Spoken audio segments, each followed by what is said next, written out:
अपनी बहू और बेटे के साथ रहती थी। उसकी बहू और बेटे दोनों बाहर काम करने जाते थे। माँ, हम लोग ऑफिस जा रहे हैं। ठीक है बेटा, संभल कर जाना। दोनों अपने अपने काम पर चले जाते हैं। शाम को दोनों घर वापस आते हैं।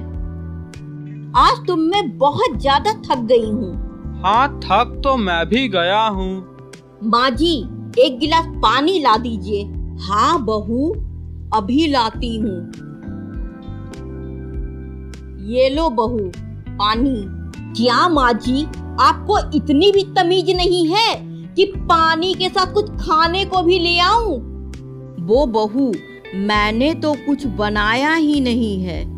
क्या आपने खाना नहीं बनाया? आप पूरे दिन घर में करती क्या है? बहू, आज मेरी तबीयत ठीक नहीं थी। लो, देख लो अपनी माँ को।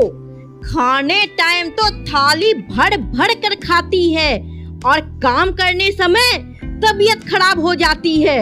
क्या माँ, हम लोग बाहर काम करके पैसे कमाते हैं। तुम कुछ नहीं तो घर के काम तो कर सकती हो। अजी छोड़ो, किसके मुंह लग रहे हो? भूख जोड़ों की लगी है। चलो बाहर चलकर खाना खाकर आते हैं। दोनों बाहर खाना खाने चले जाते हैं। इधर प्रेमलता उदास अपने कमरे में चली जाती है। दूसरे दिन प्रेमलता घर की सफाई कर रही होती है। तभी उसके हाथ से गुलदस्ता गिरकर टूट जाता है। क्या तोड़ दी माँ जी?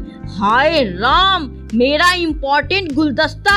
आपसे एक काम ठीक से नहीं होता है।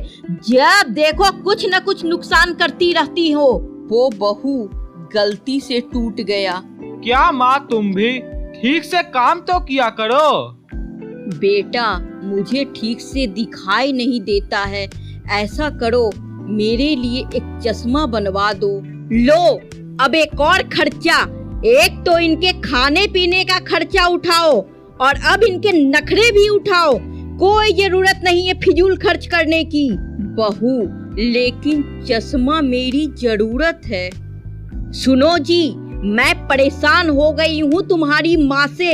इन्हें वृद्धा आश्रम छोड़ाओ। प्रेमलता ये सुनते ही सन्न रह जाती है और अपने बेटे से बोलती है, नहीं बेटा, मुझे वृद्धा आश्रम नहीं जाना है। देखो माँ, यहाँ हम दोनों के खर्चे ही बहुत हैं। फिर तुम्हारा खर्चा हमसे नहीं होगा। तुम अपना सामान बांध लो, मैं तुम्हें वृद्धा आश्रम छोड़ आता हूँ। प्रेमलता चुपचाप सामान लेकर वृद्धा आश्रम चली जाती है। बहन जी, आप यहाँ? हाँ भाई साहब, अब मैं यहीं रहूंगी।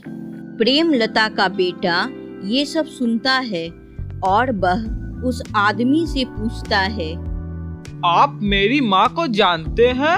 हाँ, मेरी तो इनसे पुरानी जान पहचान है। इन्होंने 25 साल पहले हमारे यहाँ से ही तो एक अनाथ बच्चे को गोद लिया था।